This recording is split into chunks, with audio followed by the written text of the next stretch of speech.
problems பார்க்கலாமா? An electric charge in uniform motion produces both electric and magnetic field. நம்ம இப்போ படிச்சது ஃபுல்லாவே யூனிஃபார்ம் மோஷன். இப்போ accelerated motion பார்க்கல. accelerated motionனா radiates energy. அப்போ both electric and magnetic field. Solution C. A magnetic field exert no force on. electrons மேல force exert பண்ணும். protons மேலயும் exert பண்ணும். unmagnetized piece of iron மேலயும் force exert பண்ணும். only stationary charge மேல force வந்து exert பண்ணாது. சரியா? அடுத்தது பாருங்க. if the direction of the initial velocity of charged particle is neither along nor perpendicular to that of magnetic field, alongல போனா நமக்கு என்ன ஆகும்? 0 ஆயிரும். perpendicularனா circular path, some angle போச்சுனா அந்த ஆர்பிட் எப்படி இருக்கும் நம்ம பார்த்தோம் இல்லையா? இப்போ magnetic fieldல if you go in some angle v theta na it will create another create பண்ணும் helix path create பண்ணும். so it will create the helix path. can you understand that? புரியுதா? so அடுத்து பாருங்க.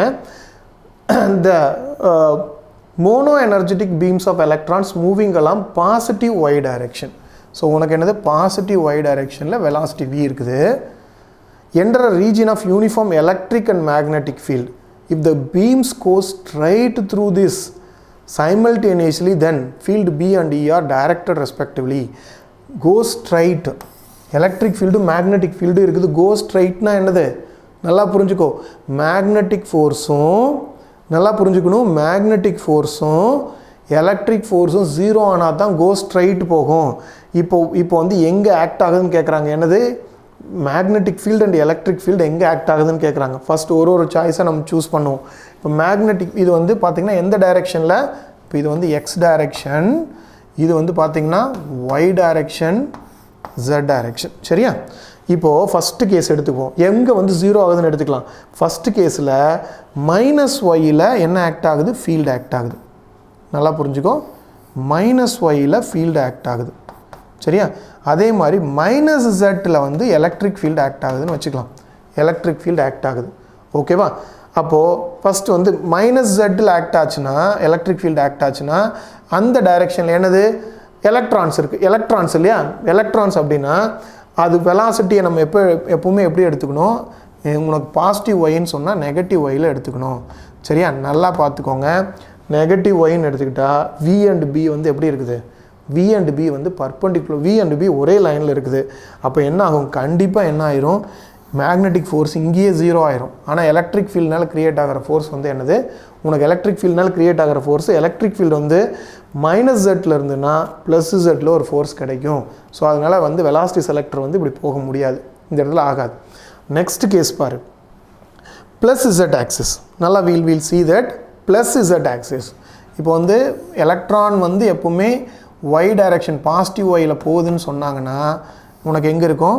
ஸோ இது வந்து x, இது வந்து y, இது வந்து z. அப்போ எலக்ட்ரான் வந்து இங்க தான் போகுதுன்னு அர்த்தம். ஏன்னா என்ன டைரக்ஷன்ல போகுதோ அதுக்கு ஆப்போசிட் டைரக்ஷன்ல we have to take it. So என்ன டைரக்ஷன்ல போகுதோ அதுக்கு ஆப்போசிட் டைரக்ஷன்ல we have to take it. இப்போ மேக்னெட்டிக் ஃபீல்ட் வந்து பாசிட்டிவ் z ஆக்சிஸ்ல ஆக்ட் ஆகுதுன்னு சொல்றாங்க. மேக்னெட்டிக் ஃபீல்ட் என்னது? பாசிட்டிவ் z ஆக்சிஸ்ல ஆக்ட் ஆகுது. அப்போ now you can understand that magnetic field positive z axis. நல்லா புரிஞ்சுக்கோ. magnetic field positive z axis னா இந்த கையை வந்து இந்த ஹேண்டை வந்து பாசிட்டிவ் z ஆக்சிஸ்ல, ஸோ இந்த நெகட்டிவ் y ஆக்சிஸ்ல எடுத்துட்டு பாசிட்டிவ் z ஆக்சிஸ் கொண்டு வந்தீங்கன்னா உங்களுக்கு ஃபோர்ஸ் வந்து -x ல ஆக்ட் ஆகும். ஃபோர்ஸ் வந்து எங்க ஆக்ட் ஆகுது? -x ல ஆக்ட் ஆகும். இது வந்து fm. நல்லா புரிஞ்சுக்கோங்க. fm. okay, now we can just see that -x ல நல்லா புரிஞ்சுக்கோ. -x ல ஃபீல்ட் ஆக்ட் ஆனா எப்படி இருக்கும்? -x ல ஃபீல்டு இப்போ இந்த அதாவது ஃபீல்டு வந்து உனக்கு எலக்ட்ரிக் ஃபீல்டு வந்து நெகட்டிவ் டைரக்ஷன்ல ஆக்ட் ஆகுது. எலக்ட்ரான் எப்பவுமே நெகட்டிவ் ஃபீல்டோட டைரக்ஷனுக்கு ஆப்போசிட் டைரக்ஷன்ல தான் ஆக்சலரேட் ஆகும், ஃபோர்ஸ் கிடைக்கும். கரெக்டா? அப்போ வந்து பாசிட்டிவ் x ல வந்து என்னது? உனக்கு வந்து எலக்ட்ரிக் ஃபீல்ட் ஃபோர்ஸ் கிடைக்கும். அப்போ இது ரெண்டும் கேன்சல் ஆகும். can you understand that? புரியுதா? அப்போ இது கேன்சல் ஆயிட்டு டிஃப்ளெக்ட் ஆகாம அப்படியே போறதுக்கான வாய்ப்புகள் இருக்கு. ஸோ இது ரெண்டு கேன்சல் ஆயிட்டு அப்போ ஆப்ஷன் பி வந்து ரைட்டு. நான் மறுபடியும் இன்னொரு தடவை சொல்லி தரேன் பாரு. இப்போ I'll just erase that. இப்போது என்ன சொல்கிறாங்க, mono energetic beam of electrons moving along positive y. Positive ஒயில் எலக்ட்ரான் மூவ் ஆகுதுன்னா அதை எப்பவுமே என்னென்னு தான் வச்சுக்கணும், நெகட்டிவில் போகிறதா தான் வச்சுக்கணும், ஆப்போசிட்டில். ஏன்னா கரண்ட் டைரெக்ஷன் ஆப்போசிட்டில் தான் இருக்கும். enter a region of uniform electric and magnetic field. If the beam goes straight na எந்த deflection ஆகலைன்னா என்ன அர்த்தம்னா magnetic field நால கிரியேட் ஆகிற ஃபோர்ஸும் எலக்ட்ரிக் ஃபீல்டுனால கிரியேட் ஆகிற ஃபோர்ஸும் ஜீரோ ஆகணும். அப்போ ஜீரோ ஆகுதுன்னா என்னது, உனக்கு வந்து இபி என்ன டைரெக்ஷனில் இருக்குது, இந்த டைரெக்ஷன் இல்லைன்னு கண்டுபிடிச்சிட்டோம். இந்த டைரெக்ஷன் பாசிட்டிவ் z ஆக்சிஸ். அப்போ பார்த்துக்கோ, நல்லா பார்த்துக்கோ, இது வந்து x ஆக்சிஸ், இது வந்து y ஆக்சிஸ், இது வந்து z ஆக்சிஸ். இது நெகட்டிவ் ஒய்யில் உனக்கு வெலாசிட்டி v இருக்குது. ஓகே, இப்போது அவன் என்ன சொல்கிறான், பாசிட்டிவ் z ஆக்சிஸில் தான் உனக்கு என்ன ஆக்ட் ஆகுதுன்னு சொல்கிறான், ஃபீல்டு ஆக்ட் ஆகுதுங்கிறான். பாசிட்டிவ் z ஆக்சிஸில் ஃபீல்டு ஆக்ட் ஆகுதுன்னா it's coming towards you is the field. அப்போது வெலாசிட்டி வந்து நெகட்டிவ் ஒய்யில் உங்கள் ஹேண்ட் இப்படி எடுத்துகிட்டு போகிறீங்க. எடுத்துகிட்டு போயிட்டு இந்த டைரெக்ஷன் மேக்னெட்டிக் ஃபீல்டோட டைரெக்ஷனில் இப்படி பண்ணிங்கன்னா, மேக்னெட்டிக் ஃபீல்டோட டைரெக்ஷனில் கர்ல் பண்ணிங்கன்னா உனக்கு என்னது, இந்த விரல் தான் வந்து என்னது ஃபோர்ஸை கொடுக்கும். அப்போ ஃபோர்ஸ் எங்கே ஆக்ட் ஆகும், ஃபோர்ஸ் வந்து நெகட்டிவ் எக்ஸில், மேக்னெட்டிக் ஃபீல்ட்னால கிடைக்கிற ஃபோர்ஸ் வந்து நெகட்டிவ் எக்ஸில் ஆக்ட் ஆகுது. சரியா? இப்போது என்னது, மேக்னெட்டிக் ஃபீல்டு எங்கே, எலக்ட்ரிக் ஃபீல்டு எங்கே, மைனஸ் எக்ஸ் ஆக்சிஸ்ங்கிறாங்க. மைனஸ் எக்ஸ் ஆக்சிஸில் ஃபீல்டு ஆக்ட் ஆச்சுன்னா எப்பவுமே எலக்ட்ரான் வந்து ஆப்போசிட் டு த ஃபீல்டு தான் ஃபோர்ஸ் எக்ஸ்பீரியன்ஸ் பண்ணும். அப்போ என்னது, பாசிட்டிவ் எக்ஸில் வந்து ஃபோர்ஸ் எக்ஸ்பீரியன்ஸ் பண்ணும். அப்போ இந்த எஃப்எம்மும் எஃப்இயும் கேன்சல் ஆக வாய்ப்பு இருக்குது, ரெண்டும் ஒரே டைரெக்ஷனில். சரியா? அப்போ ஆப்ஷன் பி வந்து right. Can you understand that? Option B வந்து என்னது, ப்ளஸ் எக்ஸ் ஆக்சிஸில் மேக்னெட்டிக் ஃபீல்டு, மைனஸ் எக்ஸ் ஆக்சிஸில் உனக்கு வந்து என்னது எலக்ட்ரிக் ஃபீல்டு. பாரு, இங்கே ஃபஸ்ட்டு பி கேட்டிருக்கான், கேட்டிருக்கான், நீ மாற்றி பண்ணிக்கூடாது. ஆனால் இங்கே கேட்கும்போது யூனிஃபார்ம் எலக்ட்ரிக் அண்ட் மேக்னெட்டிக் ஃபீல்டுன்னு கேட்டான். கொஸ்டினில் பி அண்ட் இ, பிக்கு அப்புறம் தான் இ, பி வந்து ப்ளஸ்ஸு, இ வந்து minus. Can you understand that? புரியுதா? டவுட் இருக்கா பாருங்க. So that is what the thing. So I explained it. Okay, now we are going to see that. An alpha particle moves from east to west. So பார்த்துக்கோ, இது வந்து என்னது, இது north, south, east, west. அப்போ alpha particle positive, alpha எப்பவுமே positive இல்லையா, moves from east to west in a magnetic field perpendicular to the plane of paper and into the paper. அப்போது உனக்கு இன் டு த பேப்பர் உள்ளே போகுது. அப்போ east to west போகுது. இப்போது particle deflected towards என்னன்னு சொல்லி பார்க்கணும். என்னது, alpha particle moves from east to west. இது வெஸ்ட் இல்லையா, வெஸ்ட் ஈஸ்ட். அப்போ வெஸ்ட் ஈஸ்ட்னா உனக்கு வந்து ஈஸ்ட் டு வெஸ்ட். அப்போது ஈஸ்ட்லேருந்து வெஸ்ட்டுக்கு போகுது. நல்லா போச்சுக்கு, இந்த கை தான் எப்போவுமே போகிற டைரெக்ஷனில் இந்த கை அப்படியே மூவ் பண்ணிக்கும். East to west into the paper, east to west into the paper. எந்த டைரெக்ஷன், எந்த டைரெக்ஷனில் டிஃப்ளெக்ட் ஆகும், சவுத்து. அப்போ பார்த்தீங்கன்னா சவுத் டைரெக்ஷனில் டிஃப்ளெக்ட் ஆகுது. ஸோ இது ஈஸ்ட்டுப்பா, இது வெஸ்ட்டு, இது நார்த்து, இது சவுத்து, இது வந்து இன்வர்ட். மேக்னெட்டிக் ஃபீல்ட் இன்வர்ட்னா east to west inside. So சவுத்தில் ஃபோர்ஸ் ஆக்ட் ஆகுது. Can you understand that? புரியுதா? டவுட் இருக்கா? Any doubt? Okay, next. An electron and proton enters a magnetic field right angle to the field with the same kinetic energy. சரி, electron and a proton enters a magnetic field at right angle to the field with the same kinetic energy. The correct statement என்னன்னு கேட்குறாங்க. சரியா? So can we see that? அப்போது half mv proton squared equal to half m elect. So உனக்கு வந்து என்னது, என்ன சொல்லிட்டாங்க, ரெண்டும் ஈக்குவல் அப்படின்னு சொல்லிட்டாங்க. ஸோ அப்போ வந்து உனக்கு mass of the proton is greater than mass of the electron. சரியா? mass of the proton is greater than mass of the electron. அப்போ நீ வந்து if you put vp squared by v squared போட்டேன்னா நல்லா புரிஞ்சுக்கோ, என்ன வந்துடும் உனக்கு, mass of the electron by mass of the proton. சரியா? அப்போது now vp is இந்த இடத்துல பார்த்தீங்கன்னா இது வந்து ரேஷியோ என்ன வரும், கம்மியாக வரும். ரேஷியோ வந்து கம்மியாக வரும். ஸோ அப்போ பார்த்தீங்கன்னா me by mp, mv by mp. So உனக்கு என்ன வரும், vp squared equal to, so inversely proportional to the mass. அப்போ இன்வர்ஸ்லி ப்ரொபோர்ஷனல் டு த மாஸ்னா கண்டிப்பாக வந்து உனக்கு என்னதுன்னா electron, velocity of electron is mass is, இந்த இடத்துல mass, velocity is inversely, velocity square is inversely proportional to the mass. அப்போ புரோட்டானோட mass அதிகமாக இருக்குது, அப்போ புரோட்டானோட வெலாசிட்டி கம்மியாக தான் இருக்கும். அப்போ பார்த்தேன்னா velocity of the electron is greater than velocity of the proton. Velocity of the electron is greater than velocity of the proton. சரியா? கைனடிக் எனர்ஜி சேமாக இருந்ததுன்னா அப்போ ஒரு ஃபீல்டுக்குள்ள நுழைஞ்சதுன்னா velocity of the electron is greater than velocity of the proton.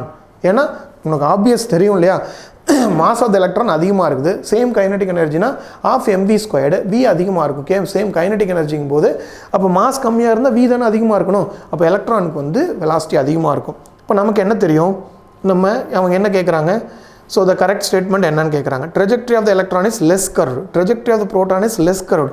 அப்போ R எதுக்கு அதிகமாக இருக்குதுன்னு பார்க்கணும்ப்பா. R எதுக்குப்பா அதிகமாக இருக்கும், ஆர் வந்து பார்த்தீங்கன்னா சேம் கைனடிக் எனர்ஜின்னு சொல்லிட்டானா, சேம் கைனடிக் எனர்ஜினா இட்ஸ் லைக் நம்ம சேம் கைனடிக் எனர்ஜி அப்படிங்கும்போது கைனடிக் எனர்ஜி சேம்னா என்னது, ஆர் ஈக்குவல் டு நம்ம mv/bq அப்படின்னு சொல்லி போடுறோம். ஸோ நம்ம இதை வந்து என்ன பண்ணுறோம், கே உனக்கு கே வந்துடுது, இது that is R is inversely proportional to வின்னு வந்துடுது. R is inversely proportional to V. So அப்போ kinetic energy, charge and then B எல்லாமே சேமாக இருந்துச்சுன்னா நமக்கு என்னது, so that radius of the path is inversely proportional to velocity. Radius of the path is inversely proportional to velocity. அப்போ velocity of electron is greater than velocity of proton னா radius of the proton is greater than radius of electron. நல்லா புரிஞ்சுக்கோங்க இந்த இடத்துல.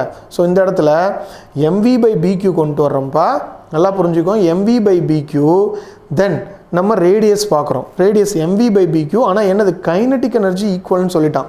So root நம்ம வந்து என்ன kinetic energy equal அப்படின்னு சொன்னால் கைனடிக் எனர்ஜி ஈக்குவல் Qவும் ஈக்குவல் அப்படின்னு சொல்கிறாங்க.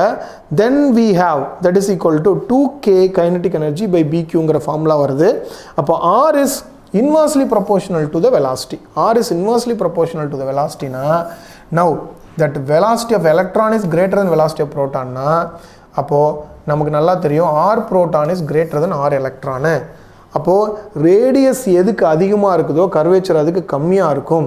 சரி, ரேடியஸ் எதுக்கு அதிகமாக இருக்குதோ கர்வேச்சர் கம்மியாக இருக்கும். அப்போ ரேடியஸ் வந்து எதுக்கு அதிகமாக இருக்குது, புரோட்டானுக்கு. புரோட்டான் வந்து லெஸ் கர்வ்டு, எலக்ட்ரான் வந்து பார்த்தீங்கன்னா high curved. Trajectory of the proton has longer radius and less curved. அப்போ என்ன ஆப்ஷன் உனக்கு, trajectory of the proton is less curved. Trajectory of the proton is less curved. So can you understand? So இந்த மாதிரி question கேட்கலான்னு சொன்னேன் இல்லையா. So they will ask. An electron is projected parallel to the electric and magnetic field acting simultaneously. Electron is projected parallel. So magnetic field then electric field electron வந்து project பண்ணுறாங்கப்பா அப்படின்னா then electron. So electron என்ன ஆகும், it is like a circular path கிடையாது, electron இல்லையா. எலக்ட்ரான்னா electric ஃபீல்டோட டைரெக்ஷனில் பேரலாக feel பண்ணிங்கன்னா opposite டைரெக்ஷனில் வந்து என்ன ஆகும், ஆக்சலரேட் ஆகும்.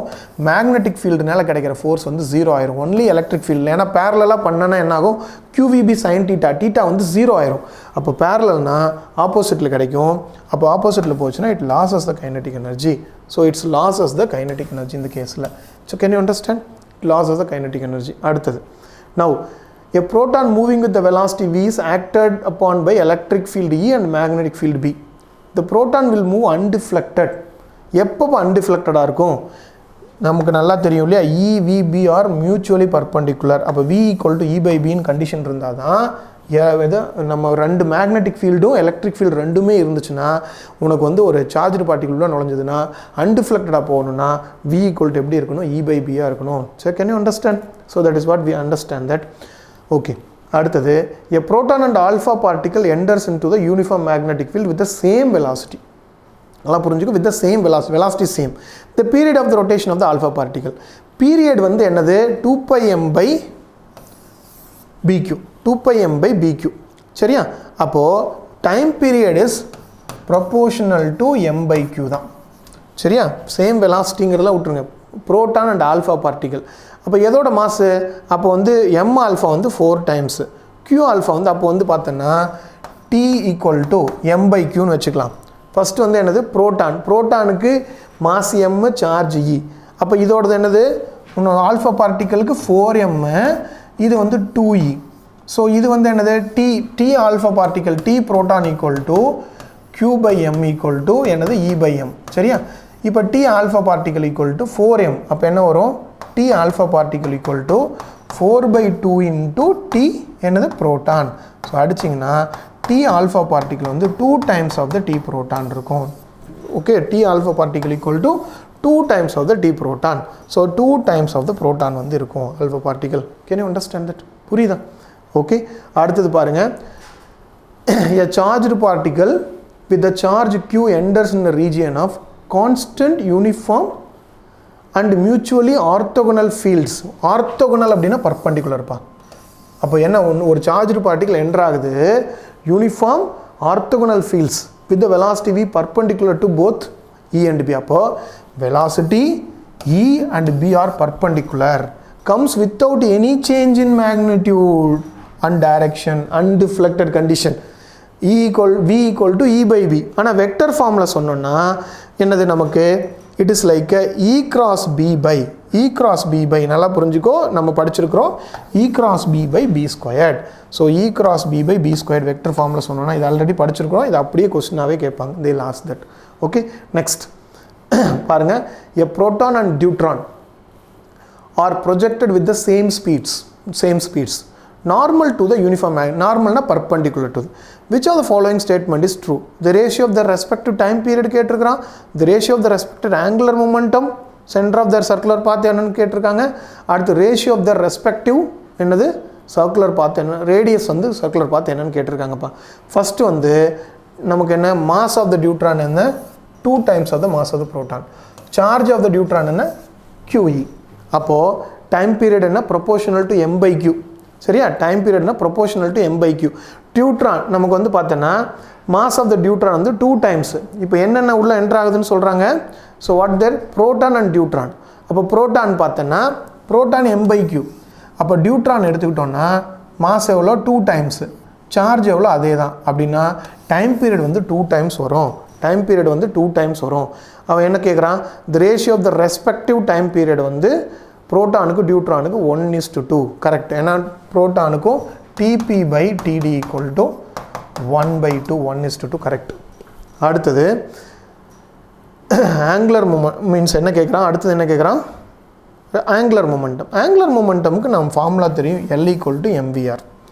ஸோ இந்த இடத்துல R equal to mv by bq. V சேம்னு சொல்லிட்டனால அதை கொண்டு இங்கே சப்ஸ்டியூட் பண்ணோன்னா எவ்வளோ வருது, L equal to m squared by qன்னு வந்துடுதுப்பா. அப்போ m squared by q. அப்போ L deuteron equal to 2m squared 4m squared by q. ஏன்னா டியூட்ரானுக்கு ப்ரோட்டானுக்கு ஈக்குவல். அப்போ 4 times of the things. அப்போ 4 timesனா 4 அதாவது linear momentum of deuteron is 4 times of the linear momentum of proton. அப்போது L proton by L deuteron equal to 1/4. சரியா, 1/4. Okay, 1/4ன்னு சொல்கிறேன், அதுவும் correct இதுவும் கரெக்டு. நெக்ஸ்ட் போகிறோம். நெக்ஸ்ட் வந்து ரேடியஸ் கேட்குறோம். ரேஷியோ ஆஃப் த ரேடியஸ் வந்து என்னது mv by q. அப்போ இது m by q. m by qனா என்ன, இந்த m மட்டும் 2 times of the m வரும். ஏன்னா உனக்கு வந்து q deuteron equal to q proton. சரி, ஆனால் m deuteron equal to 2 times of the m proton. சரியா, இங்கே q ப்ரோட்டான்னு வச்சுக்கோ. அப்படிங்கும்போது இந்த இடத்துல r is proportional to m by q. அப்போ இது என்னது 2m by qன்னு போட்டால் rd equal to 2 times of the rp. அப்போ rp by rd equal to 1/2. சரியா, இதையும் நம்ம 1/2ன்னு எடுத்துக்கலாம். அப்போது so then ratio of the respective angular momentum கொடுத்துட்டா, ratio of the respective radius also 1:2. அப்போ all are true. So can you understand that all are true. Any doubt in this? Okay, we'll see the remaining parts of this problem, and then cyclotron, Hall effect, all these things we'll see it in the next class with a very effective manner. We'll see it in the next class. So it's a very interesting topic. You have to understand the direction of the force, everything you have to understand.